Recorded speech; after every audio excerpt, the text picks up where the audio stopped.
Buenas tardes a todas, a todos. Bienvenidos a la cita de hoy con Quehaceres, Manual de Respuestas Incorrectas. Hoy, en particular, vamos a hablar de ciudad, movilidades, formas de habitar y de movernos en las ciudades, pero también entre territorios, entre barrios, entre países incluso.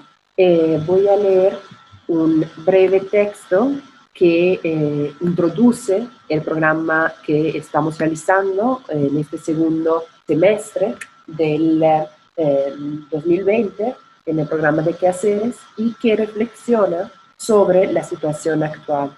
Hoy en día pensamos la dimensión local y contextual del habitar y de la producción material y social está readquiriendo un significado central en nuestras vidas. Después de un fuerte periodo de cambio en relación a nuestra concepción del espacio público, nos preguntamos cómo progresivamente, desde nuestras localidades, empezar a reconstruir un significado.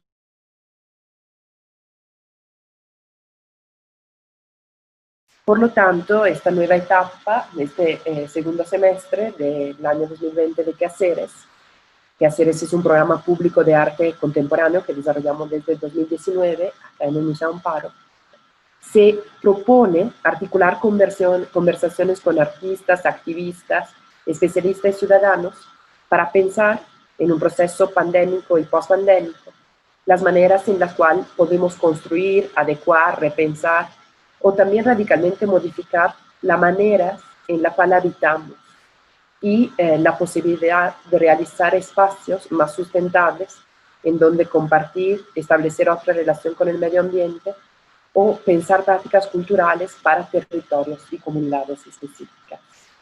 Hoy tenemos el gusto de tener con nosotros Fernando Escobar Neira, investigador y artista, por favor, Fernando, si puedes prender tu cámara, y Feike de Jong, quien es periodista y fotógrafo. También Feike, si por favor puedes prender tu cámara. Aquí están. Bienvenidos Feike y Fernando. Los convocamos para pensar, para dialogar juntos respecto del tema de las ciudades, de sus dinámicas, de las formas en las cuales hemos habitado y cómo se van reconfigurando las formas en las cuales habitamos las ciudades en estos tiempos pandémicos, prepandémicos y postpandémicos, quizás a futuro. Y bienvenidos, creemos que va a ser una charla muy interesante. Sí. Gracias. Muchas gracias, Nina. Un gusto estar aquí contigo y con Feike. Gracias a ustedes por acceder a nuestra invitación. Y normalmente acá en Quehaceres empezamos siempre por presentarnos, ¿no? Para presentar un poco las prácticas que conforman su trabajo de ustedes y también para detonar algunas ideas al respecto de los temas generales que iremos compartiendo. Si gustan, podemos empezar desde ahí. Puede empezar Fernando, si te parece, platicándonos un poco, unos 10 minutos o lo que quieras, respecto de tu práctica y tus ideas respecto a los temas que ponemos. Muy bien, gracias, Nina. Voy a, además de agradecer de nuevo la invitación, quiero proponer más como una serie de preguntas, más que ideas acabadas, una serie de preguntas sobre esta invitación que recibimos del museo, que recibimos a través tuyo, Nina, sobre la ciudad y, digamos, sobre el presente que estamos atravesando en este momento. Digamos que la particularidad de las ciudades de esta parte del mundo, dentro de sus principales particularidades está esa informalidad en la manera como se ha materializado, cómo se ha construido, cómo se han sumado fragmentos o se suman día a día fragmentos por invasiones sucesivas de territorios. En México emplearíamos el término las urbanizaciones paracaidistas o las villas de Buenos Aires. Acá son barrios de invasión en Colombia. y cómo esos fragmentos de ciudad recogen de muchas maneras la imaginación social, quizá la, la mejor manera que hemos encontrado para poder vivir juntos y para poder estar en unas condiciones muy complejas en las que la dimensión de lo público, de los espacios de la ciudad, está permanentemente en pugna, se está luchando por justamente ensanchar esa dimensión pública de los espacios de la ciudad. Lo que quiero presentar es una serie de proyectos, y para sentarme finalmente en uno solo, del colectivo Arquitectura Expandida. Es un colectivo multidisciplinar también colombo español, que ha tenido una serie de intervenciones en Bogotá desde hace varios años, que intenta recoger la energía de la organización social, de la organización de base comunitaria, para configurar espacios de encuentro y configurar espacios públicos, digámoslo así, por fuera de las dotaciones que debería idealmente establecer o otorgar el gobierno de la ciudad o los gobiernos de las ciudades. No simplemente son espacios en los que se tiene los gobiernos o las alcaldías se han especializado en legalizar barrios informales. Es decir, cuando ya las personas han organizado, han levantado esos barrios, han abierto las vías, han pirateado los servicios públicos de agua, de acueducto o de energía eléctrica, llegan los gobiernos a ubicar contadores de energía, para cobrar los servicios, inaugurar la entrada de las vías. Pero allí justamente es donde ha entrado Arquitectura Expandida para intentar reordenar o conducir esa energía común o comunitaria hacia búsqueda, o sea, hacia necesidades concretas que tienen que ver con básicamente lugares de encuentro. Aquí vemos otro caso en el barrio La Cecilia también, en Bogotá, la Casa de la Lluvia de las Ideas. Se repite hay un patrón constructivo con guadua o con un bambú que se da aquí en el país, bastante grueso, bastante ancho, que es bastante usado por arquitectos de la región, bastante apreciado, y con paredes translúcidas en las construcciones que hay. También, como en esta intervención en el barrio Oasis, en el suroccidente de la ciudad, también en Bogotá, un oasis en el oasis, como espacios de encuentro en lugares donde pues, son espacios residuales que ellos se encuentran y que intentan intervenir en trabajo colectivo. Aquí otras imágenes de ese proyecto. O acá, en la Casa del Trébol, también en el suroccidente de Bogotá, un espacio residual que tenía usos, no sé, que era bastante como quizá peligroso o simplemente al ser residual se convertía en un tiradero de basura. Es apropiado por jóvenes y por miembros de la comunidad de ese barrio y con Arquitectura Expandida lo reactivan, digamos, lo dotan nuevamente, lo intervienen para abrirlo de nuevo a un uso colectivo. Quiero centrarme especialmente en la Casa del Viento, en el barrio San Vicente, en San Cristóbal, suroriente de Bogotá. Un proyecto hecho entre organizaciones, como una organización de organizaciones, en el que participó además de Arquitectura Expandida, la Corporación Suroriente, y colectivos de activistas y de artivistas y de anarquitectura, como Territorios Luchas, Estudio Triptópolis, Colectivo Medio Ambiente y Ciudad Collage. Aquí, bueno, no sé si se alcanza a ver bien el mapa de la ciudad. Todo el distrito capital es esta figura alargada que ven al lado izquierdo. Y dentro de esa figura alargada hay un puntito azul, no sé si lo alcanzan a ver, que es justamente este punto, que aquí está como la descripción del territorio en el plano. Está ubicado este barrio, San Vicente.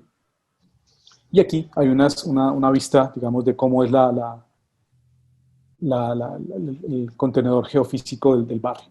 Y dentro de ese barrio, que crece también a manera, o emerge como un barrio informal, uno de las construcciones o de los equipamientos culturales también es una biblioteca comunitaria, que no, insisto, no tiene nada, es pura autogestión, organización del barrio, y esa biblioteca, pues obviamente se asienta en un lugar que no tiene dirección, pues no tiene el territorio, el terreno en el que se establece, digamos, no será legal, por decirlo de alguna manera, sino es una ocupación de un espacio que finalmente se configuraría como un parque público, un espacio público, pero que es un lugar de tránsito entre digamos, la parte frontal y la parte posterior del barrio, la parte más oriental del barrio. Aquí, entonces, lo que encuentran es que bueno, la dotación de la biblioteca ha sido de donaciones de universidades, la gestión de la gente de la Corporación Suroriente sobre todo, y allí empezaron a ocurrir reuniones para plantear un proyecto como de ampliación y de marcaje espacial que permitiera dotar al sector de un equipamiento para el encuentro de jóvenes, para el encuentro de adultos mayores, para usarlo para breakdance o para prácticas de culturas urbanas contemporáneas, pero también para encuentro de adultos mayores, etcétera, etcétera. Y en un trabajo de diseño colectivo, colaborativo, construyen sobre la placa de cemento de esta pequeña biblioteca comunitaria, hay como una ampliación, aunque no hay conexión directa interna, sino se accede por la parte posterior del parque, y queda construida esta Casa del Viento, de nuevo translúcida, justamente para que todas las críticas a los jóvenes por parte de organizaciones del barrio fueran, digamos, que lo emplearan como un fumadero de marihuana o como un lugar inseguro donde podrían robar personas o donde las mujeres podrían correr riesgo. Justamente los materiales translúcidos marcan el lugar, pero también lo hacen, digamos, hacen público lo que sucede dentro. Digamos, hay un elemento significativo en el material, además del marcaje, que en efecto rompe con la convención constructiva, que está hecho en bloque, en ladrillo a la vista, o bloque a la vista, está hecho justamente con este lenguaje arquitectónico de arquitectura expandida. Aquí ya hacen unas intervenciones los hip hoppers del barrio, los grafiteros, hacen unas pinturas, unos murales, marcan el lugar, y la Casa del Viento entra en uso para reuniones de las juntas de acción comunal, para juntas de los líderes comunitarios, para reuniones de los jóvenes del barrio, de las madres cabezas de familia, para usos artísticos y culturales, cineclub, etc. Tiene un uso múltiple, de uso abierto, digamos, no libre, no cuesta, sino simplemente se programa desde la biblioteca comunitaria Simón el Bolívar de Corporación Suroriente, pero también levantar esa construcción sería un final feliz, pero finalmente también revela pugnas al interior de la comunidad. Cada vez que nos referimos a los barrios, nos referimos a la organización comunitaria, desde, no sé, el lugar de los artistas o el lugar de la academia, tendemos a romantizar estas formas de organización y creemos que todos somos buenos y nos agarramos de la mano y vamos a salvar el mundo. Y no, lo que hay son pugnas de poder. Hay por el control del territorio, por la representación, por la visibilidad al interior. Y esta construcción, esta Casa del Viento, finalmente logra, al ser tan transparente, tan translúcida, pues justamente transluce también las distintas posiciones y las peleas al interior de la organización de base comunitaria. Y pasado un tiempo de su uso, la casa es quemada. Hay una intervención y dañan todo este equipamiento que había sido construido con autogestión y con la organización que ya expliqué. Y pues finalmente no pudo, llegaron los bomberos, apagaron el incendio, fue un incendio provocado más bien. Se perdieron también algunos ejemplares de los libros de esa biblioteca, pues porque al mojar arrojar agua sobre esta construcción para apagarlo, pues dañan muchísimas cosas. Pero queda, digamos, ese daño revela esos quiebres o esos distintas posiciones que dentro del barrio se desencontraron en esta intervención, que también servía hacia las veces de un georreferenciador dentro del lugar, dentro del sector. Entonces allí, pues aquí un pequeño diagrama de qué es lo que está participando allí. Entonces dentro de la Casa del Viento hay una organización de base, una organización social de base, una organización comunitaria cultural, que es esta Corporación Suroriente, que Arquitectura Expandida queda en la mitad, digamos, entre la organización comunitaria, la organización social de base, es decir, las organizaciones clásicas de juntas de acción comunal, como se denominan en Colombia, y este equipamiento, soportado o apoyado de cerca por otros colectivos de artivistas y arquitectos, por instituciones académicas, porque algunos miembros, tanto de esas organizaciones, esos colectivos, y tanto como Arquitectura Expandida, algunos de ellos fungen como profesores en algunas facultades de arquitectura de la ciudad, un apoyo empresarial a través de la cual se gestionó algunos de los materiales para la construcción, organizaciones internacionales que soportaron o ofrecieron apoyos para consecución del resto de materiales, para la gestión, etcétera, etcétera, y cierta institucionalidad del gobierno de la ciudad, del distrito de capital de Bogotá, que de alguna manera reconoce o avala este tipo de intervenciones, ¿no? Y allí, quedan distintas preguntas que valdría la pena mencionar, o distintas cuestiones que pueden servirnos para abrir como la conversación y como lo que nos quiera platicar Feike. Entonces, pensar que las intervenciones artísticas, pensando lo público, en ese momento, antes de la pandemia, cuando había una movilidad libre, por decirlo de alguna manera, o abierta, cuando no había restricciones, cuando no había marcajes demasiado claros, cuando el control policial no había tomado la dimensión que ha tomado en la actualidad el control policial, y también la nueva avanzada de las organizaciones ilegales que cooptan el territorio, cooptan circuitos incluso legales, como cobran para permitir la llegada de alimentos o del surtido a las distintas tiendas de distintos sectores de las ciudades en Colombia. Seguramente pasará algo similar en México, quiero imaginar, por lo que conozco del país también. Entonces, esas intervenciones artísticas articuladas a acciones colectivas, pues logran transformar microespacios. Son pequeñas porciones de los territorios urbanos que, comparados con el tamaño de ciudades como Ciudad de México, como Puebla, o como Bogotá, o como Medellín, donde vivo actualmente, pues resulta casi invisible, pero allí en esos microespacios creo que es donde se está jugando esa dimensión pública de los espacios urbanos. También que esta escala micro pues ofrece una capacidad de transformación limitada, que se explica pues de alguna forma o parcialmente en la disponibilidad de recursos y los atributos que tienen todos los actores sociales que convocan esas intervenciones. No tienen grandes capitales como el gobierno de la ciudad, o como el empresariado, o como la banca, sino que son recursos de distintos tipos que son conducidos, y quizá por eso los indicadores gruesos de la ciudad no cambian mucho. Los modos de hacer de arquitectos, de artistas, de cultores, de gestores culturales entran en un diálogo, un intercambio de saberes real con organizaciones de base comunitaria. La identidad de estos sujetos colectivos, individuales implicados en la producción de lo público empieza a ser bastante interesante. En términos de esta identidad, pues es valioso resaltar que son diversos, y esa diversidad seguramente es el motor más importante de este tipo de intervenciones que ocurren, como la arquitectura expandida, ocurren o han ocurrido a lo largo y ancho de nuestras ciudades.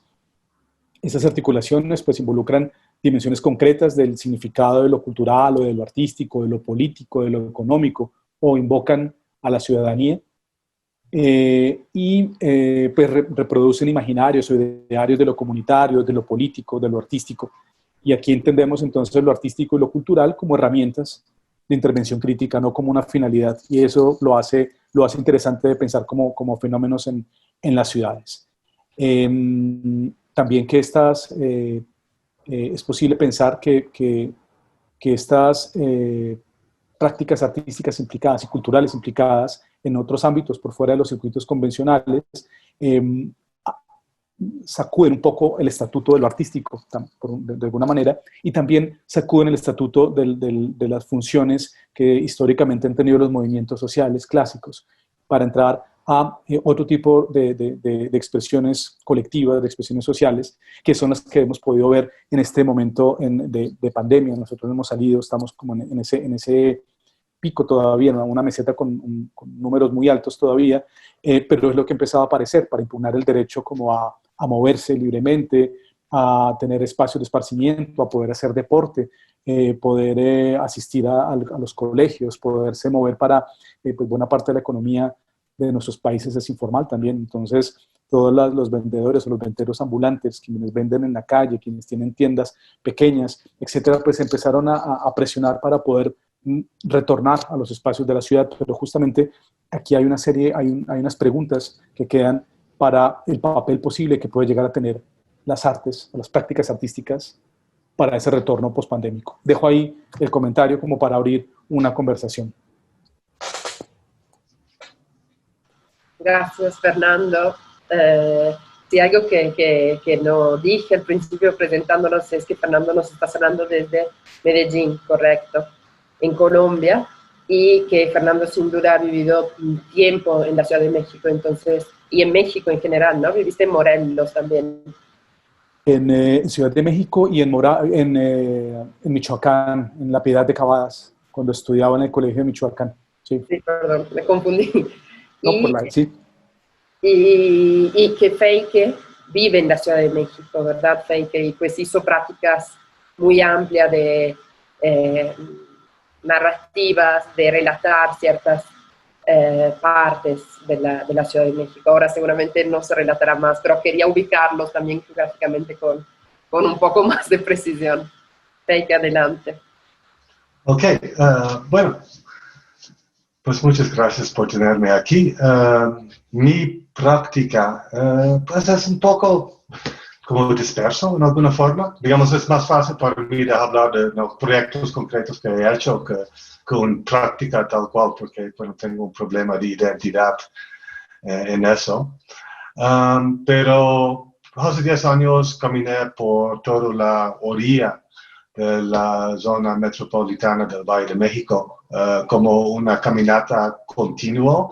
Tenía un poco la idea de estar como entre periodismo, urbanismo y con un parte performático, y por eso pues estuve muy estricto en esta regla de hacer todo caminando, y la razón por eso es que sentí que tenía que en alguna forma encontrar la realidad, ¿no? Una de las cosas, y esta sí es como yo creo relevante para la discusión, es yo sentí que estaba en una burbuja. Yo estaba trabajando como periodista medio corporativo por una especie de Fortune Magazine de México, la revista Expansión, y sentí que no tenía contacto con la realidad y que no conocía a México realmente, y aun siendo periodista, que no tenía idea de realmente cómo era el país.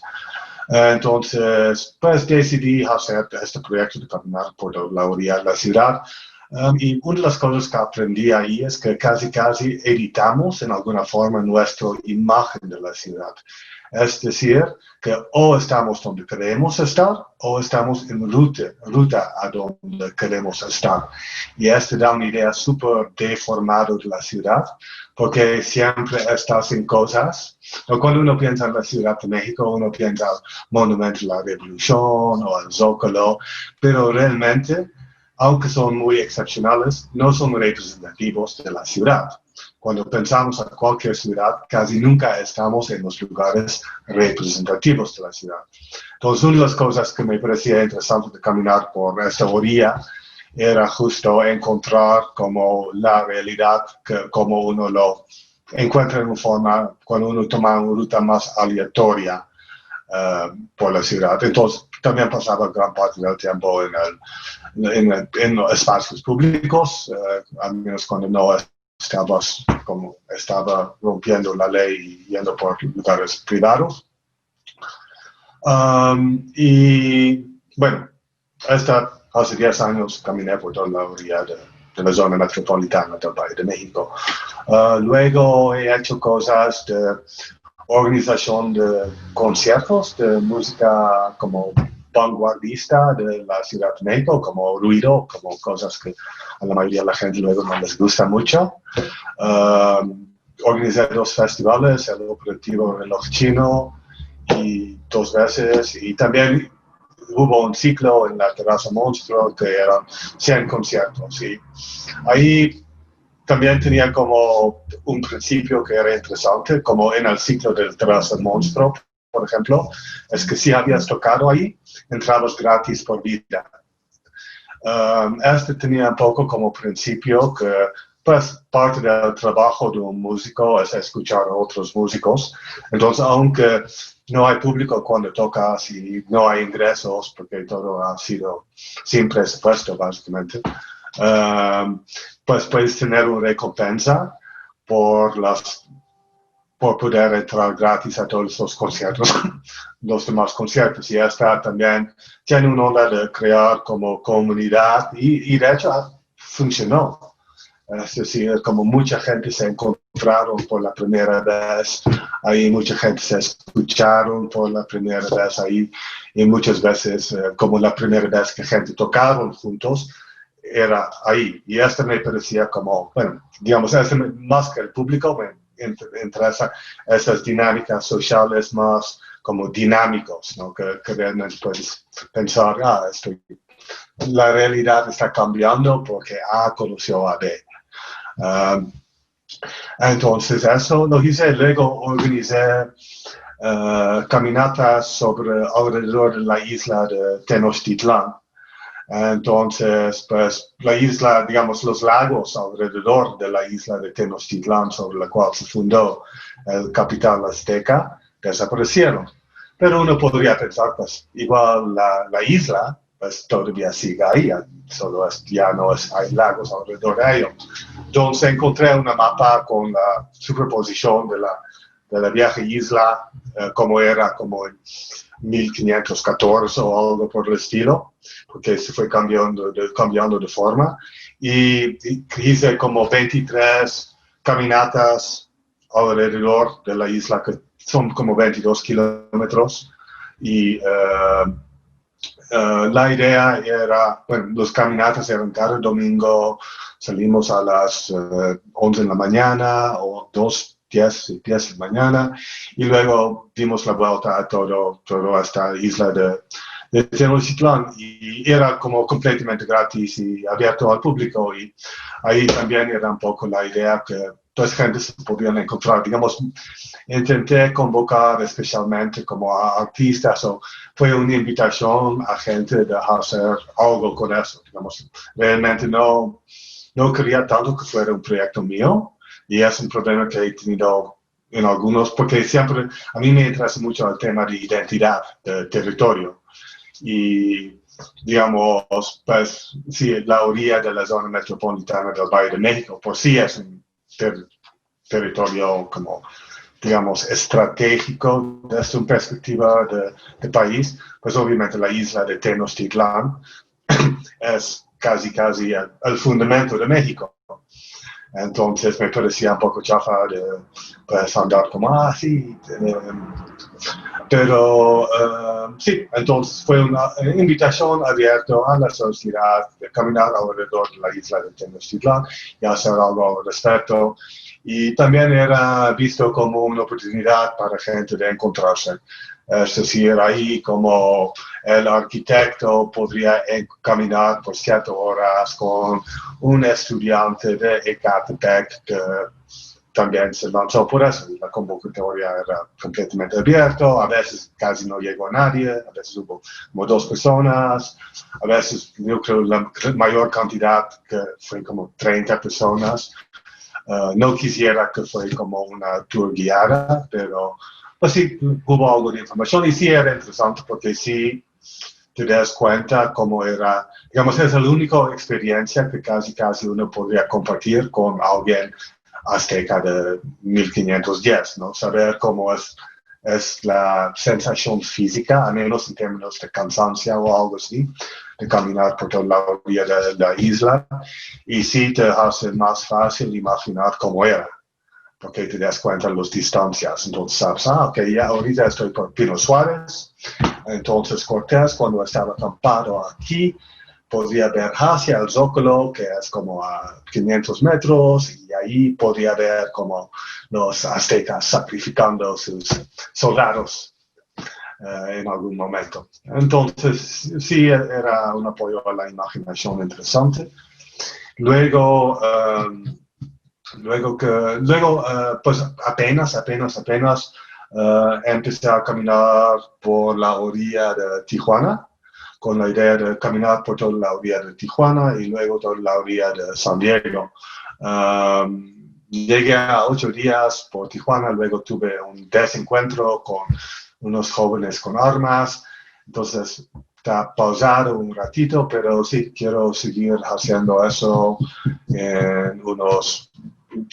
antes del fin del año. Entonces, básicamente, estos son los proyectos que he hecho. Y pues referente a lo que a mí me parece como muy interesante la práctica de Fernando, ¿no? Las cosas que está haciendo y justo esta idea de la autogestión, porque lo que yo he visto en general en la orilla de la zona metropolitana del Valle de México es que no hay espacios de encuentro, ¿no? A menos no como nosotros, es un problema. Es, digamos, en el grado que digamos, vamos a vernos en Valle de Chalco y que no sabemos dónde, que no hay un café, que no hay un bar tranquilo, como todas las cosas que nosotros asumimos que son normales, o al menos desde un lado céntrico de la ciudad, que son normales, como, vamos a tomar un café ahí. Este no existe.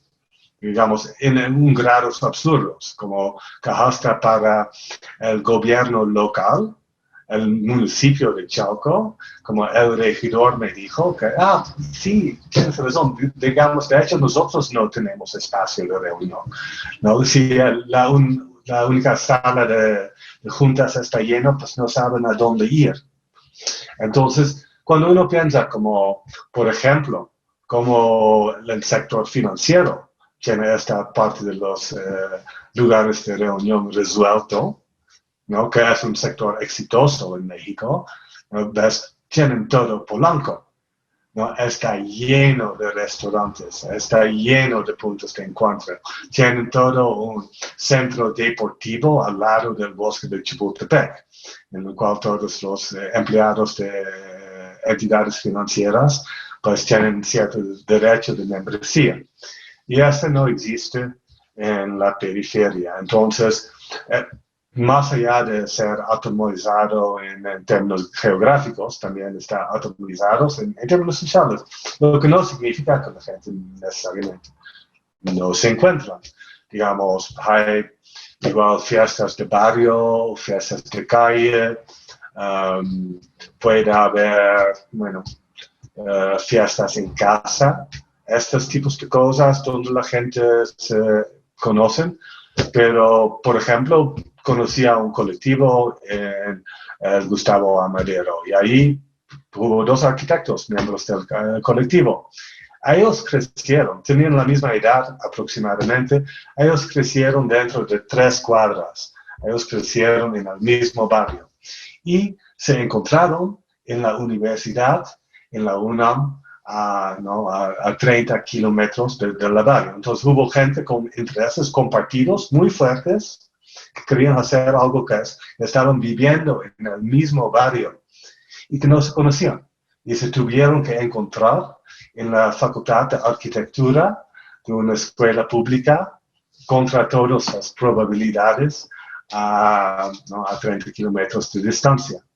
Entonces, esta parte en la cual, digamos, las periferias de las ciudades parecen homogéneos, pero la gente no necesariamente son homogéneos. Ellos también tienen todos sus diferentes intereses, todas sus diferentes cosas, pero es muy difícil para que los 2 geeks del barrio que juegan o hacen cosas con drones se encuentran. Y por eso también hay una falta de desarrollo, digamos, urbano igual en ese sentido. El tipo de espacio que está haciendo Fernando me parece justo algo que sí puede crear pautas para que gente con intereses similares se encuentren.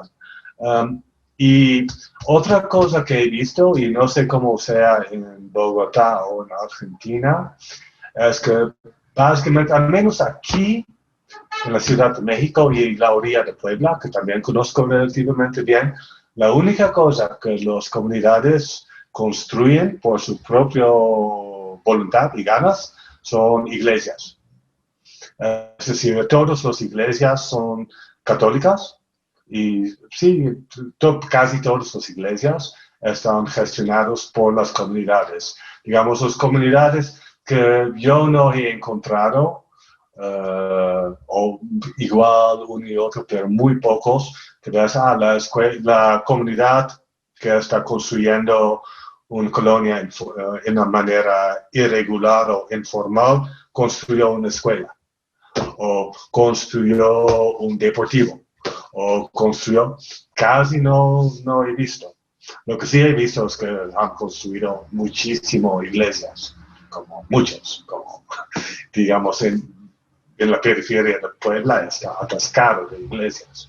Entonces, esto me hace pensar exactamente, ok, ¿no? Como a mí me parece muy interesante, más ya que hay tanto con urbanización irregular o informal o autoproducido, como uno lo quiere llamar, me parece muy interesante, ok, cómo es, pues, digamos, aparentemente hay algunas cosas que las comunidades sí quieren construir y otras cosas que no quieren construir o no. Entonces, esta priorización al momento de construir cosas públicos o a menos de uso compartido, yo creo que es un tema interesante. Digamos, yo siempre he pensado, cuando pienso a intervenciones urbanísticos en zona de urbanización informal, rápido, es cómo uno podría anclarse o aprovechar esta dinámica religiosa.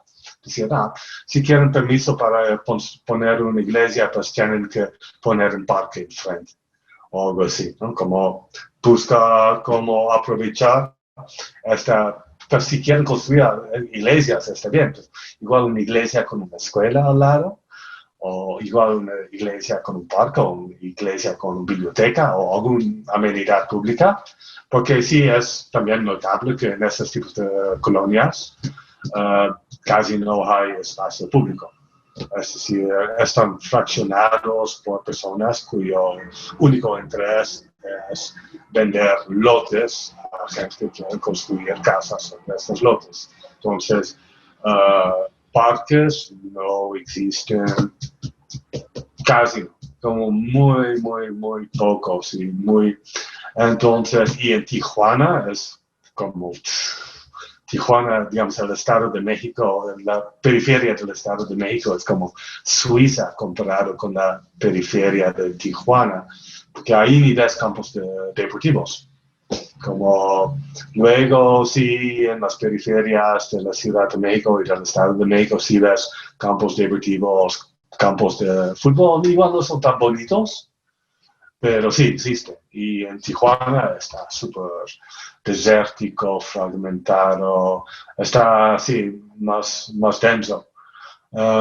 Entonces, sí, yo creo que esta idea de puntos de cristalización de intereses comunitarios no solo es como muy importante, pero sí también es como un motor de desarrollo y además, digamos, debe ser como una gran oportunidad en alguna forma, hasta económico, ¿no?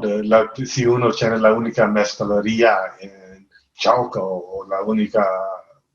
Los cafés, luego sí he visto que la gente intenta ponerlos y la gente no les gusta, que no funcionan. Pero sí, digamos, en este proceso, digamos, de creciente sofisticación urbana de esas zonas, mientras van consolidándose, yo creo que hay muchas oportunidades y también creo que en términos del espacio público post-COVID, yo creo que sí es un muy buen momento de ver el espacio público por pues, varias razones, pero ahorita dejo la intervención y pues, seguimos más adelante. Gracias, Feike. No, pues buenísima la introducción que nos hiciste y las preguntas que dejas sobre la mesa, que creo que que Fernando podrá recolectar, ¿no? Creo que hay muchas preguntas que interpelan también tu intervención, Fernando. Y me parece que en particular algo que es súper interesante que pusiste en la mesa es pensar también estos dispositivos económicos, ¿no? Que garantizan el derecho casi al tiempo libre, ¿no? Y que obviamente también en transparencias delatan organizaciones y formas económicas otras y también condiciones laborales. Además, bueno, que evidentemente una organización de la ciudad. Como temas generales, pero Fernando, yo te dejaría totalmente la palabra para que recogieras estas opiniones de Fey, que las ampliaras también desde tus frentes. Muy bien, gracias. Pues Feike da puntadas sobre distintos paisajes y distintos asuntos que se tramitan en los bordes urbanos. Esa idea de cristalización de la organización comunitaria me parece muy sugerente, muy acertada, pero estaremos hablando de asentamientos, de lugares permanentes, ¿no? Barriadas completas, y que allí se tramita el asunto de muchas maneras porque la movilidad no debe ser mayor, y pienso en la movilidad por la situación actual. No tengo muchos detalles sobre lo que sucede en Ciudad de México, lo que está sucediendo en Puebla, o lo que está sucediendo en Guadalajara o Monterrey, no sé cómo estará, que son grandes centros urbanos, esa movilidad, digamos, como si se restringió o no. Aquí se detuvo todo, cerraron aeropuertos, cerraron servicios de transporte público masivo, cerraron escuelas, universidades, etcétera, y todo pasó a una situación remota como esta. Entonces, esa cristalización, por un lado, sí, es importante, digamos, y podemos encontrar una serie de ejemplos y de asuntos, pero me llama más la atención este recorrido que planteaba Feike, como de la isla de Tenochtitlán, porque pienso inmediatamente en cómo quedó suspendido el movimiento universitario. Hubo un gran paro universitario en Colombia a finales del año pasado, que se iba a retomar en febrero, se estaba retomando otra vez la movilización, y de pronto en marzo quedamos encerrados, confinados. ¿Cómo se le llama entonces a un movimiento que no se mueve? ¿Cómo se reconstituyen las solidaridades, las relaciones entre distintos, entre diferentes, que tienen de golpe coinciden en una búsqueda común, en una lucha común, por el derecho a la educación pública, por el derecho a la calidad educativa, contra el exceso de la fuerza policial, y de pronto queda suspendido todo. Y la policía y el control policíaco avanza sobre las ciudades, con todo detenido, con todos los estudiantes, los jóvenes en sus casas, con dificultad para moverse, dificultad para aparecer, y se empieza a normalizar un control que da un poco de terror, digamos, son paisajes distópicos. El espacio público construido de una ciudad que, como saben, Medellín ha sido un espacio de experimentación, de urbanismo, pues grandes extensiones de espacio público construido completamente vacíos, simplemente vigilantes, en un helicóptero del gobierno de la ciudad recorriendo las calles, iluminando algunos sectores, y recorría todas las noches. Parecía estas películas hollywoodenses de pandemias, justamente, nacimiento de zombies y cosas de estas, aparecen, digamos, se materializan, y de pronto hay una explosión violenta el 9 y el 10 de septiembre. Después de toda esa contención del movimiento, justamente el exceso policial de nuevo mata a un joven, a una persona joven, y creo que es la copa que rebosa, la gota que rebosa la copa. Y la gente en Bogotá sale, y en Medellín y en otras ciudades sale no con tal fuerza como sucedió en Bogotá, y hay más de una decena de muertos a manos de la policía, que salió armada a controlar la gente. Quemaron, hay unas construcciones que se llaman CAIs, que son como mini búnkers, como se llaman centros de atención inmediata, que son lugares en los distintos barrios donde hay policía, ¿no? Que tienen una dotación de una patrulla y motos y demás, quemaron y dañaron pues decenas de esos CAIs a lo largo y ancho de la ciudad. Digamos, hay como una contención que luego se vuelca. Y en este momento hay una tensa calma en la que lo único que abrió la posibilidad del uso de la ciudad fue nuevamente la economía. La activación económica necesaria que en un país del sur, del Gran Sur, una economía débil, precaria, pues se hacía necesaria. Y entonces la única manera en que se permitió de nuevo la circulación fue no en nombre de la organización social, de una búsqueda de justicia social, de necesidades básicas como poderse mover, hacer deporte, sacar niños, perros a pasear, no, quedar muy restringido en los primeros meses. Se fue abriendo, sí, solamente sí, había activación económica. Entonces, ¿de qué estamos hablando?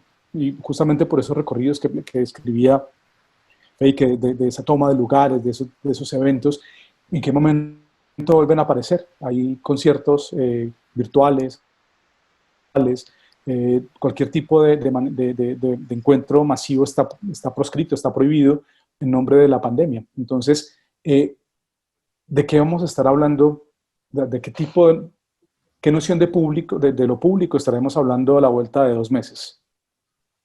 Si no es en nombre del consumo, como del avance del mercado, de que pueda ir a un mall, a una plaza comercial, o pueda ir al banco, o pueda ir, solamente si consumes sales, si consumes tienes derecho a usar la ciudad. Si consumes te puedes reunir, pocos, por favor, con tapabocas, y toman café a distancia adecuada. No bares, no fiesta, ¿sí? No festividades, eso está proscrito. Y lo dejo como que en este punto, en este momento la ciudad, hay un feriado el próximo lunes, Colombia tiene muchísimos feriados que se trasladan todos a los lunes, entonces se arman grandes puentes festivos, les decimos acá. Entonces vamos a tener un sábado, domingo y lunes de nuevo por un feriado que se traslada y va a haber toque de queda. La gente no puede salir de sus casas sino hasta las 10 de la noche y se vuelve a abrir la ciudad a las 6 de la mañana. Y va a haber ley seca. Entonces, la gente, como las recomendaciones médicas son científicas para la pandemia, encuéntrense en lugares abiertos, no hay problema, usen tapabocas, pero encuentren, pues sirve para afectivamente, emocionalmente, mentalmente, pues sirve, somos finalmente sociales, pero no, entonces confinan a todo el mundo en espacios cerrados, que es el lugar más propicio para reproducción de la pandemia. Entonces son operaciones que atentan contra el cuerpo social en estricto sentido. Y es algo que no logro imaginarme entonces de movilidad, de derecho a moverme, a movilizarme. Y son esas preguntas que me dejan. Justamente estas descripciones que hacía Feike me parecían lejanas, ya justamente después de 9 meses de estar confinados, o por lo menos en esas ciudades muy encerrados, me parece casi como un cuento de hadas, como eso pasó hace mucho tiempo. ¿Sí? Es eso, simplemente como para abrirlo.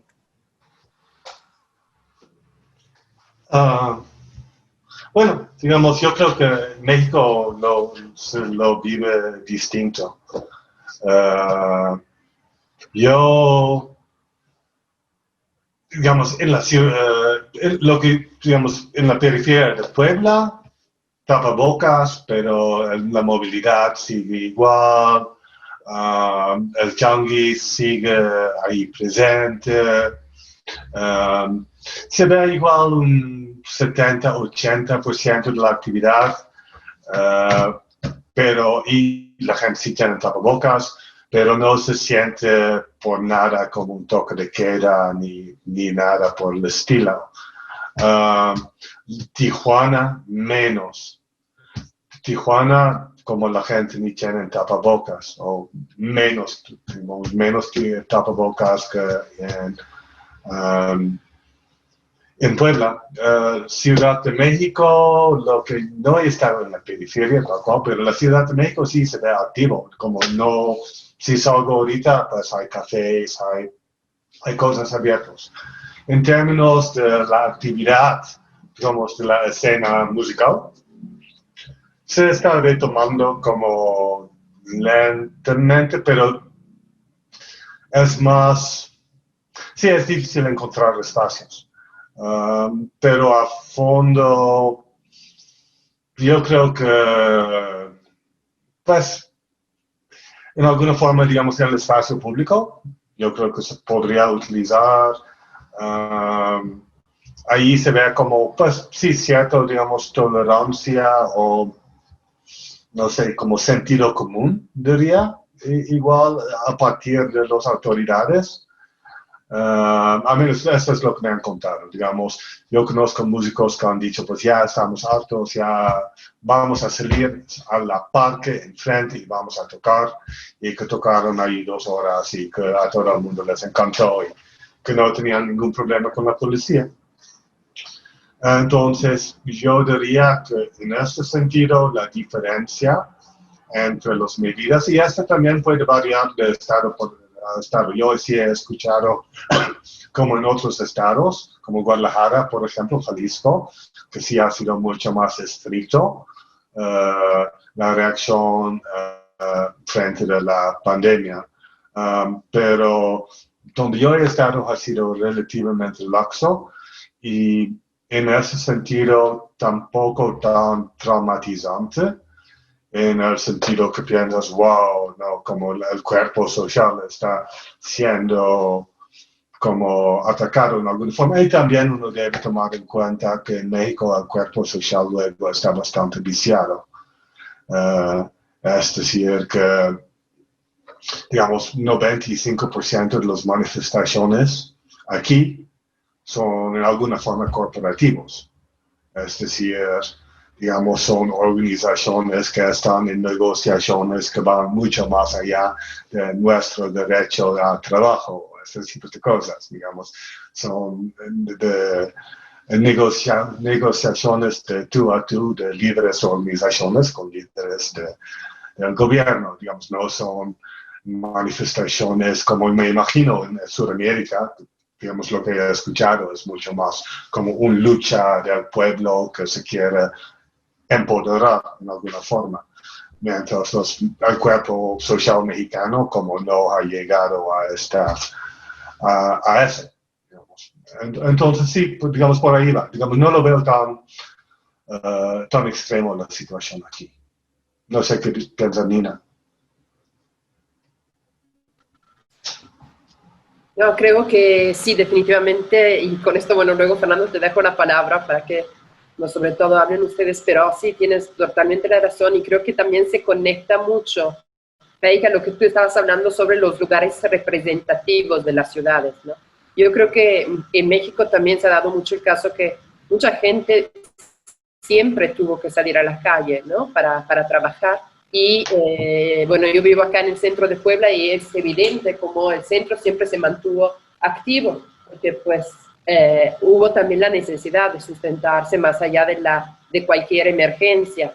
Y creo también que en efecto, sí, también de las protestas hay evidentemente una dinámica particular de México, sin embargo, también resaltaría que en marzo sí había como mucho movimiento, ¿no? Sobre todo vinculado a las luchas feministas que se habían manifestado en la calle, ¿no? Y en este sentido sí hubo un cambio abrupto, aunque claro, me gustaría saber más, Fernando, qué piensa, cómo seguirías, ¿no? esta reflexión.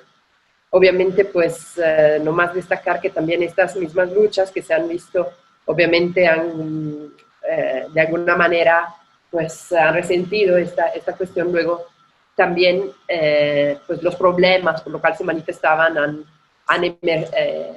se han manifestado, ¿no? De una forma que siguió permanente, sino incluso peor, ¿no? También en este estar adentro de la casa. Quizá fui ambiguo cuando escribí la situación de confinamiento total. El confinamiento total fue hace meses, ya, insisto, se normalizó vía necesidad de reactivación económica y comenzó con una reorganización del transporte público, de medidas dentro del metro en los camiones y demás, y ahora hay una normalidad, digamos, de movilidad, pero insisto que hay en este momento pues funciona el metro, funciona todo lo que estuvo suspendido por un buen tiempo, funciona. Quería hacer como esa aclaración, pero lo que están mencionando ustedes dos, claro, creo que lo que revela esta situación de pandemia es la transparenta, como volviendo un poco a la primera imagen del proyecto de arquitectura expandida, transparenta el tipo de relaciones sociales, el tipo de poder que moviliza la organización social, los tipos de gobiernos que tenemos, la clase de derechos que tenemos, si en realidad tenemos una ciudadanía, un ejercicio ciudadano de alta intensidad o no, o si está cooptado en alguna parte corporativamente, como lo que señala Feike, que fue como enfático con ese comentario.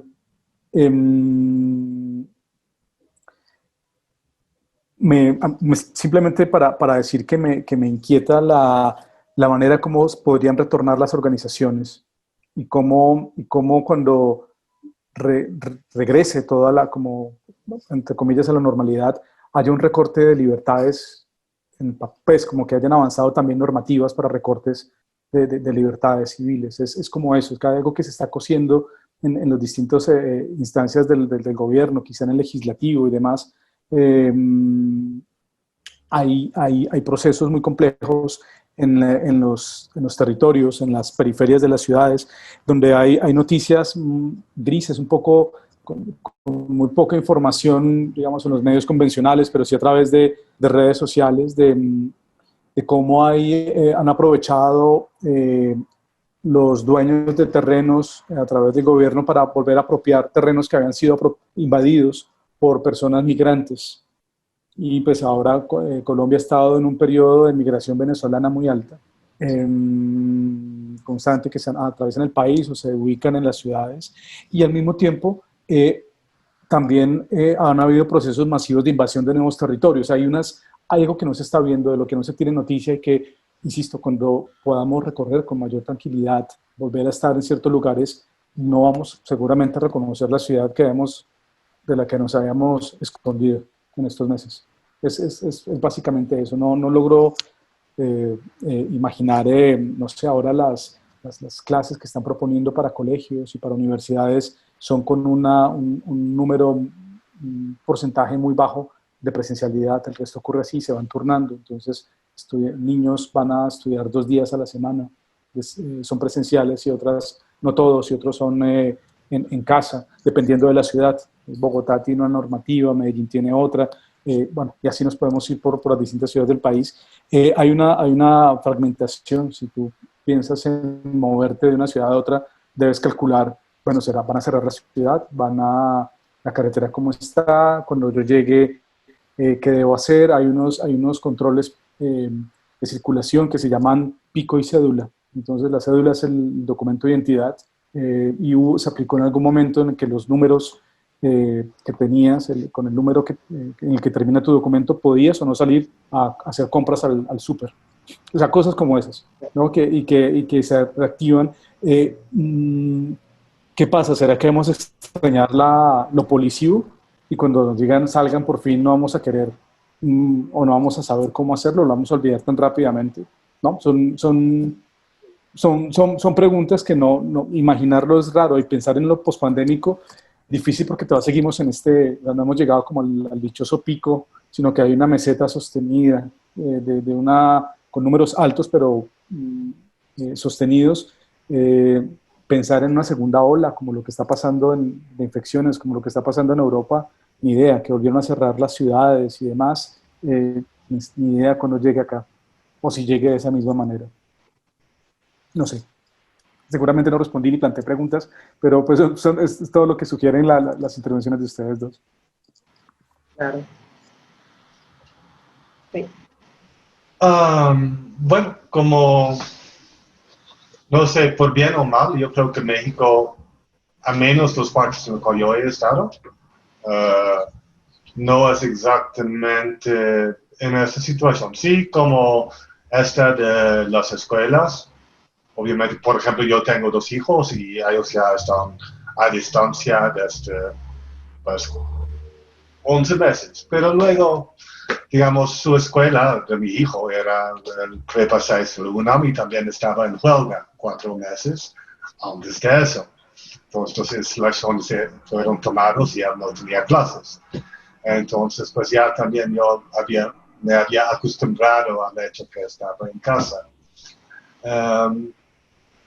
Yo creo que en general, digamos, si pensamos cómo ha impactado la pandemia, al menos en las partes que yo he visto y donde yo he estado, yo creo que en México sí ha habido una cosa económico fuerte, es decir, digamos, y en esta forma igual un segundo énfasis justo en la parte, en las redes, en la seguridad social mexicana, que en su forma es como más social, es decir, más conciencia de la importancia de la familia, más importancia de conciencia de, tengo que ayudar al vecino que perdió su trabajo, entonces le voy a contratar de chalán. Eso, y igual, digamos, sí he visto mucha construcción. Es decir, en las periferias donde yo, digamos, se ve que la gente que tenía dinero en alguna forma, luego muchos empezaron a trabajar sus casas en alguna forma. Pero en términos generales, digamos, yo dudo que va a haber un gran cambio social o de actitud social, a menos de lo que yo he visto hasta ahora, por el COVID en sí. Como mencionó Nina, yo creo que el movimiento feminista, en alguna forma, tiene mucho más fuerza y inercia en cómo se está cambiando la sociedad mexicana en este momento, que los reglamentos del COVID, que en sí pues son otro como crisis más que todos tienen que padecer. Y pues uno de varias que ha habido. Al menos así lo veo, igual Sí. con todos. Aprovecharía, si me permiten, un momento precisamente para recolectar algunas preguntas, comentarios que vienen desde Claro. quien nos está escuchando y ponerlos acá en la mesa. Precisamente sobre esto bueno, hubo antes un comentario de Ede Bañuelos en la cual comentaba, ¿no? Desde Cholula, en efecto, porque yo la conozco, sé que desde ahí nos escucha, o sea, parte de la ciudad, digamos, del área metropolitana que comparte con la ciudad de Puebla, y dice, la comunidad ayuda a mantener las iglesias, ¿no? Pero esas han sido construidas por la Iglesia Católica. Los templos y otras doctrinas son sí construidas por su propia comunidad y sus propias autoridades religiosas. Respecto a lo que tú estabas comentando, ahí que dice ella, ¿no? Un comentario. Dice también el hecho de que sea más fácil construir un edificio con fines religiosos habla mucho del adoctrinamiento, que hay en el país para apaciguar las masas. Ella dice esto. También hubo una intervención, esto sí lo quiero aclarar, precisamente de Nadia Moreno, que decía, perdón, pero la fuerza de movimiento feminista en México este año, antes de la pandemia, no es corporativista, y creo que quizás nos malentendimos, pero precisamente esto lo señalábamos como una alternativa, ¿no? De lucha, pues que evidentemente mueve desde otras instancias y pues como Fake Refuerza está cambiando cosas de manera concreta. Y también preguntaba bastante antes, y me parece interesante, pensándolo siempre desde el feminismo, pero también ampliándolo también a otras posibilidades. Sagie Cruz Villegas, los saludabas, y también les preguntaba si consideran que las pintas de consignas feministas son herramientas de una intervención crítica. Bueno, creo que se puede contestar a esta pregunta puntualmente, también pensando en otros movimientos sociales, ¿no? Y cómo estos interactúan con determinadas situaciones urbanas. La recolectaría junta a una otra pregunta que hace Rafael Ortega. Pero antes les leería también un comentario de Carolina Montes que abonaba un poco, ampliaba el discurso de Fernando y dice: de lo que hablaban antes, hoy en Bogotá se quemaron personas en un CAI, que luego tú nos dirás qué es, porque quizás no lo sabemos aquí, y están pendientes de investigar, porque las policías de esta estación no hicieron nada por sacarlos de ahí, aparentemente. Si llegan a haber protestas o intentos de estas, van a haber mayores excusas por parte del gobierno para aumentar la opresión por parte de la policía. Este tipo de noticias también tienden a ser cubiertas, no circulan con normalidad y se tratan con eufemismo, y todas estas cosas acumuladas nos han quitado tranquilidad, espacios, un montón de cosas, y es justo en este tipo de situaciones que las ideas de comunidad, espacio público, circulación en el espacio público de manera tranquila se ven medio lejanas. Ella dice esto, y creo que esto viene bien, además de esta pregunta que le estaba haciendo Sayie Cruz Villegas sobre si consideran que las pintas de consignas feministas son herramientas de la intervención crítica, para también pensar esta intervención de Carolina y una pregunta que le hace Rafael Ortega, que dice: ¿se puede pensar también en esta reimaginación en una arquitectura comunitaria que sea nómada? Creo que las dos preguntas, ahora les leí un montón de cosas y luego la podemos retomar con más tranquilidad, pero así como estaban allá desde hace un ratito, no quería dejar de compartirlas, y me parecen interesantes para avanzar respecto de las prácticas. De la plática, perdón, que estábamos teniendo.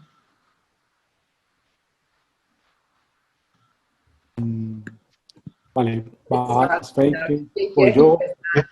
Bueno, como, bueno, digamos, mi postura sobre la intervención en símbolos es que, digamos, primero que nada, yo cuando era de joven, como vandalicé cosas por mucho menos razón con protesta.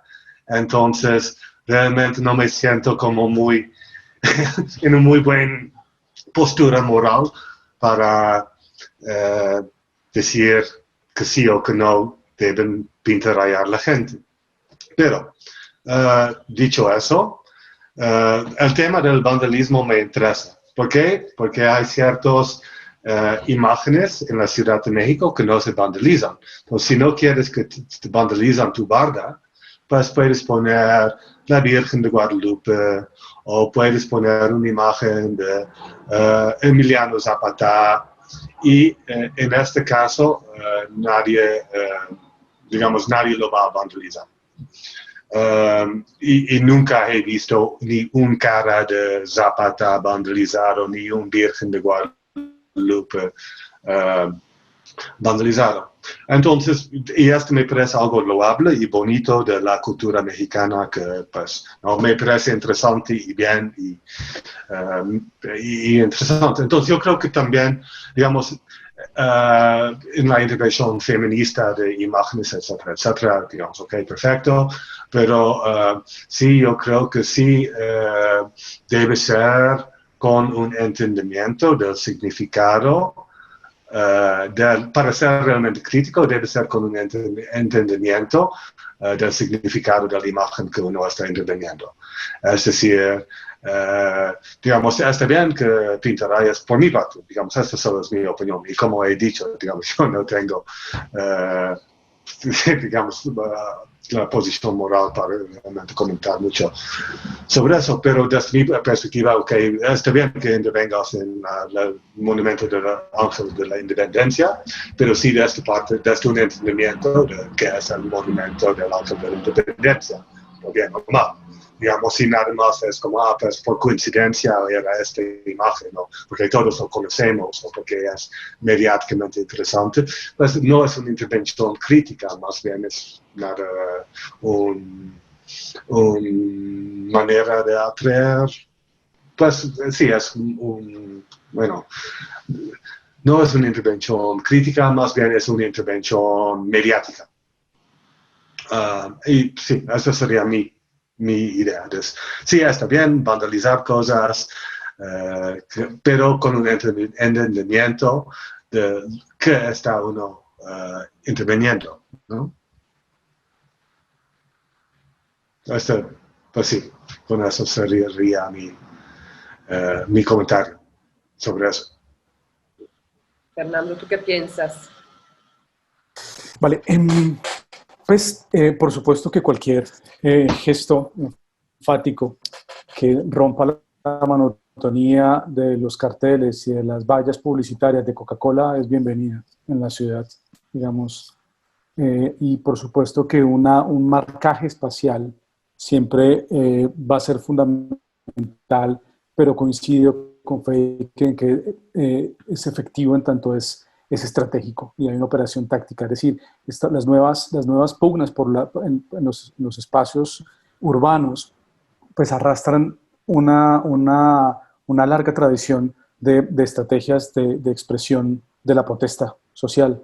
Y creo que esa conciencia es fundamental, esa conciencia de que están en un momento, en una ola, en una cresta, y es importante que en esa conciencia sus intervenciones cobren estratégicamente mayor potencia.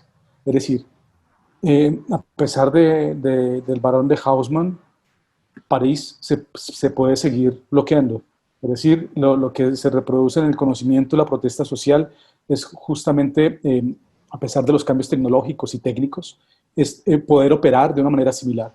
Y creo que el principio de una barricada para bloquear el paso de un carruaje policial sigue siendo el mismo técnicamente, pues en términos generales, sino que cambia un poco las tecnologías y demás. Entonces, claro, las pintas es una acción crítica del movimiento feminista, del movimiento LGBTI, del movimiento de jóvenes, del movimiento de estudiantes. Por supuesto que son acciones críticas y por supuesto que son fundamentales en tanto generan visibilidad en el espacio público. Ahora, hay digamos que pueden ser más o menos efectivas dependiendo justamente de cuál es la situación en la que emergen. ¿Sí? Si son las intervenciones, digamos, son significativas de muchas maneras, éticamente, problemáticas también, teñir las fuentes de rojo, que es lo que estaba pasando, ¿no? Y eso sigue siendo clave, sigue llamando la atención sobre los asuntos, que se puede apropiar de muchas maneras y que haya quienes intenten jalarlas para un lado o para otro, bueno, pero pues, por supuesto, insisto, cualquier acción, intervención para visibilizar una lucha o una desigualdad pues es importante, es válido. Digamos.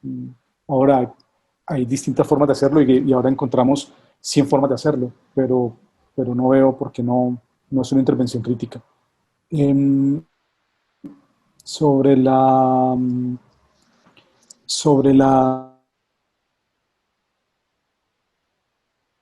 comunitaria nómada, pues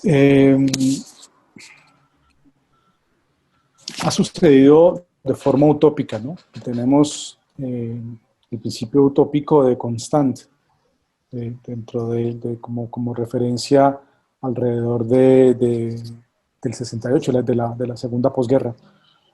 Pero pensar en nuestras comunidades, digamos, comunidades urbanas, justamente las personas llegan a la ciudad para intentar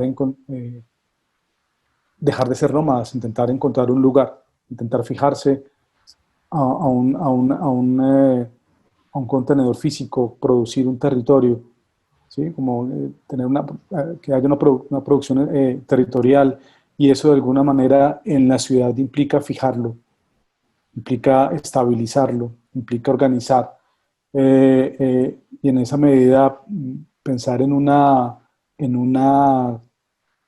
arquitectura comunitaria nómada, pues me hace pensar en las personas en condición de calle que tienen unas formas de organización espacial y lo que llevan a cuestas, y como que digamos que ya está dado, por decirlo de alguna manera. Entonces, pero que va a contracorriente de lo que supuestamente implicaría la ciudad como lugar fijo, ¿sí? Como la antítesis de lo nómada. Si es de movilidad para poder mantener un lugar, ¿no? Es como para trabajo, salgo, estudio, voy, hago, pero vuelvo. O sea, como es fijar un lugar. Entonces, no sé, esta pregunta es ambigua y pues puede llevarnos a imaginar cosas o caer en trampas. De nuevo, como, mi pregunta sería, pues ya existen esas comunidades nómadas, justamente los quienes no tienen una casa fija, ya están en las ciudades.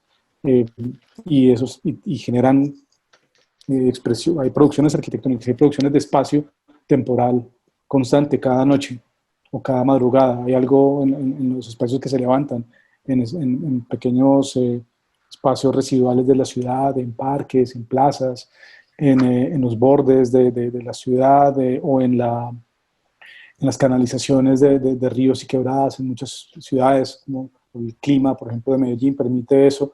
Ya existe, ¿no? Hay pero no sé si se refiere entonces a una organización que intente utópicamente moverse eternamente pues, como a la manera de los argonautas. No sé si se trata de eso, pero me parece sí, ambiguo la pregunta. Vale. Sí, en términos como de las arquitecturas nómadas, pues yo creo que sí existen, al menos en la periferia, parte justo por la falta de espacio, es justo que pues tienes el circo, los circos sí son nómadas y sí crean espacios comunitarios y sí se mueven. Y sí los ves en los periferios y luego se van y regresan y se van.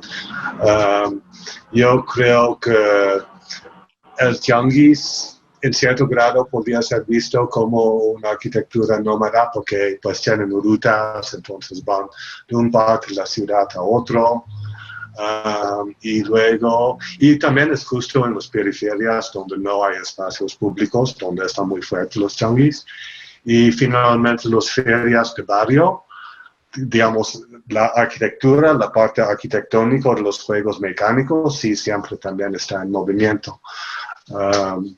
Digamos, es un par de días allá y luego por allá. Entonces, sí hay.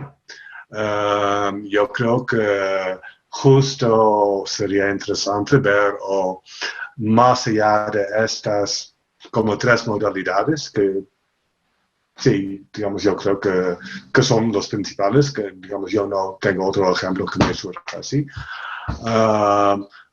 ¿Qué más podría ser? Digamos, yo creo que sí, ahí, digamos, el chiste es encontrar cuáles son las condiciones necesarias para tener una arquitectura nómada. Y lo que vemos en estos tres casos mexicanos es un sentido de comunidad de la gente que están moviéndose.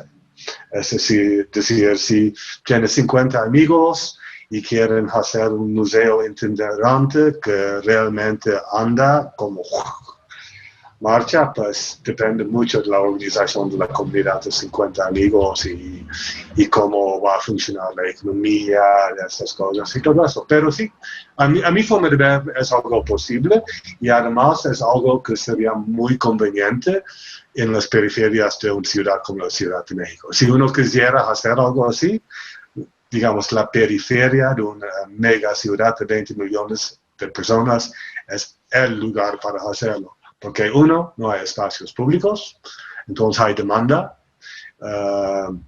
Dos, hay un mercado enorme. Digamos, tienes un mercado de 10 millones de personas. Tres, como luego, al menos hoy en día, yo creo que la gente está medio aburridos. Es decir, yo creo que hay una sensación que sí nos gustaría ver algo diferente que va más allá del centro comercial en ese momento. Entonces, igual, simplemente podría jalar atención por novedoso. Es como, algo diferente, por fin. Entonces, esas serían mis ideas, al menos, sobre la arquitectura nómada. Claro. Y tuvimos, ahora que mencionaste esto, pensé en el caso muy brevemente del Museo de Arte Contemporáneo de Ecatepec, con el cual tuvimos una conversación recientemente, que es efectivamente una iniciativa nómada, que se activa en distintos lugares de Ecatepec. Y en este momento también pues transmite desde azoteas, por ejemplo, sonidos y bailes, digamos, para quien esté en los alrededores o en otras casas de por ahí. Entonces quizás también pues puede ser interesante en este sentido. Llegan a otras preguntas y ya casi estamos como a punto de cerrar, pero creo que con estas intervenciones que están haciendo, pues también nos permite como entender más su punto de vista. Y Carolina Montes les pregunta, en estos tiempos de crisis, ¿cuáles creen que son los elementos claves en la construcción de comunidad? Pregunta desde el caso del arte, pero también ampliándolo a otros campos. Y creo que también una pregunta que hace Aide Bañuelos y con la cual también creo que podemos acercarnos hacia finalizar esta parte de la charla, en la cual me parece que también hemos hablado ahora, ¿no? De estas movilidades posibles y de pensar también este nomadismo como una posibilidad, siempre cuando sea posible, obvio, para las personas también. Ella les pregunta, ¿vale la pena seguir conservando esa noción de ciudad? La misma noción que teníamos, ¿no? No sé, es otra pregunta aparte de la de Carolina Montes. Te pregunta quizás, yo me imagino, Aide, hacia dónde, ¿no? Pudiera apuntar un modelo distinto de ciudad.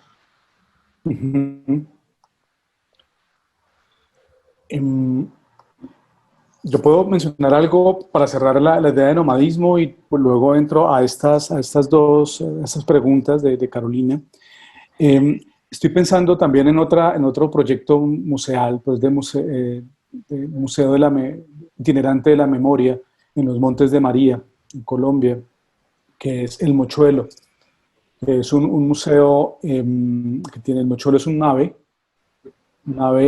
y tiene, la verdad es que esa zona fue fuertemente atacada, digamos, fue objeto de distintas violencias de distintos actores armados, legales e ilegales en el país.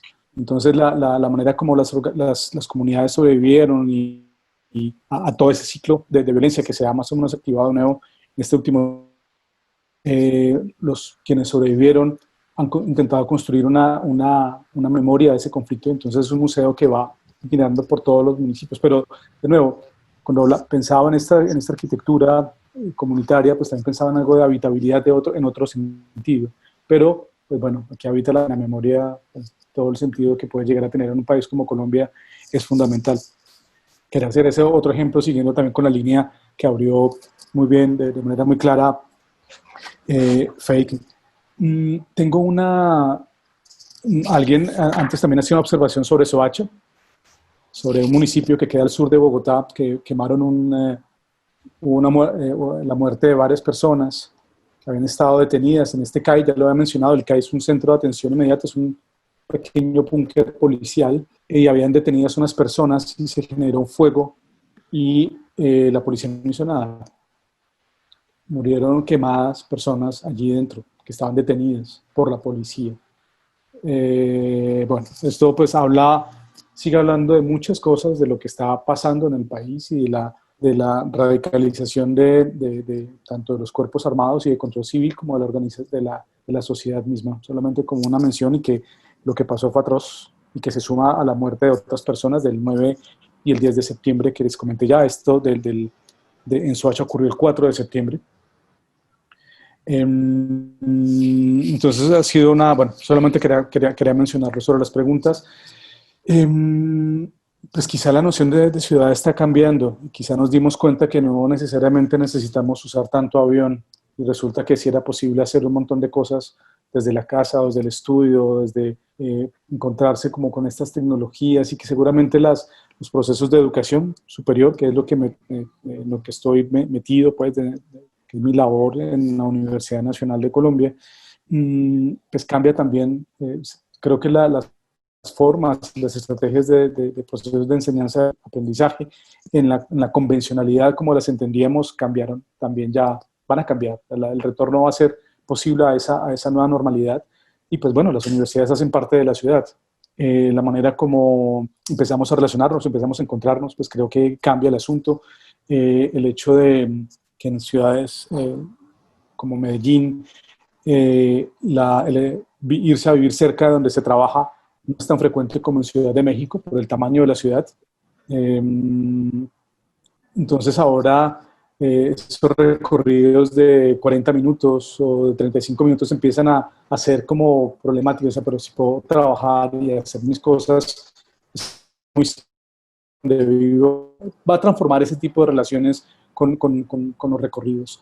No sé si para bien o para mal. Y la relativización del uso del vehículo, de los automóviles, de los coches, empiezan a ser ya a repensarse. Cambia también la idea de vivir en espacios pequeños, cerrados, cercanos a centros financieros, a centros de trabajo, de dotación, etcétera, para empezar a vivir en municipios cercanos, es lo que se está viendo, por lo menos en Medellín. Seguramente sí, esa idea o esa noción de ciudad va a cambiar, no radicalmente, no de la noche a la mañana, pero creo que ha empezado a cambiar como pequeñas acciones. Y los elementos claves de la construcción de comunidad desde el arte. Pues siempre ha habido esa relación, es una relación histórica, desde las formas de protesta, yendo a los casos del escrache en la protesta argentina, o del siluetazo también en Argentina, relacionado con los movimientos de víctimas, ha estado vinculado y ha generado, ha ayudado a construir como comunidades críticas, por decirlo de alguna manera, a intervenciones de lo que denominamos arte útil y que tienen lugar en distintos lugares del planeta. Las prácticas artísticas tienen una posibilidad amplia, no infinita, pero sí muy amplia de movilizar otro tipo de asuntos, afectos, representaciones, procesos identitarios, etcétera, que por supuesto pues va a seguir funcionando. Y en espacios comunitarios, pues si entendemos que las prácticas del arte, sus recursos, sus agentes, pueden ser mediadores y no fines en sí mismos, seguramente esos ejemplos se multiplicarían por 100 o por 1000. Eso. Ok. Bueno, yo creo que, bueno, primero para hablar de la noción de ciudad, yo creo que, al menos las intervenciones dentro de la ciudad que yo he visto, digamos, yo no creo que va a haber un cambio permanente de la vida urbana en base de lo que yo he visto, porque, digamos, si voy afuera ahorita, pues voy a un restaurante, a un café, y, digamos, hay gente caminando por el parque y todo eso. Entonces, no me parece tan radical. Igual para los estudiantes un poco más, pero no lo veo. Lo que sí veo, igual que podría tener un impacto más de mediano a largo plazo, es que la relación entre la ciudad y su entorno directo. Entonces yo puedo imaginar que ya la gente se está fijando un poquito más en el hecho, pues hay bosques muy cerca.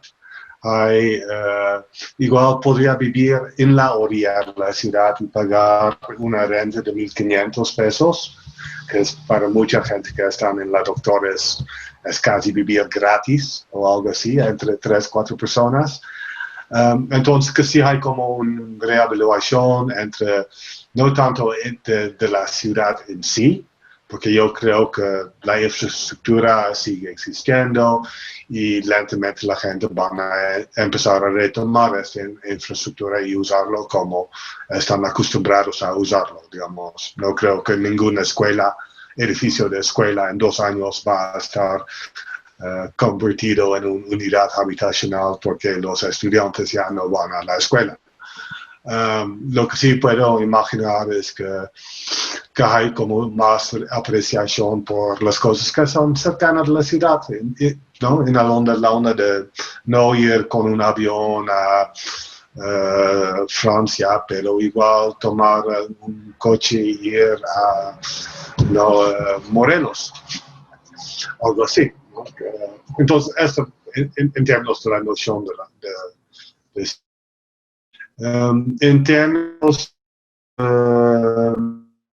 la creación de comunidad. Y yo creo que, al menos en mi experiencia, y esto es como este de andar por Tenochtitlán, sí era un ejercicio en la creación de comunidad, en alguna forma. Pues primero dice, bueno, yo quiero formar comunidad, ¿cómo lo voy a hacer? Primera cosa, convocar. Entonces necesitas convocar en alguna forma a lo que quieres hacer. Y pues no hay nada en este momento que te impide a convocar gente, digamos. Obviamente, muchas de las convocatorias siempre han sido por Facebook, por cosas digitales, por redes sociales, etcétera, etcétera, como igual esta plática. Entonces, en el tema de convocatoria, no creo que COVID o post-COVID o algo así está tan importante. Luego es el espacio. Y yo sí creo que para formar comunidad está muy importante que a mí que sea en el espacio físico real, porque una comunidad no está unidimensional.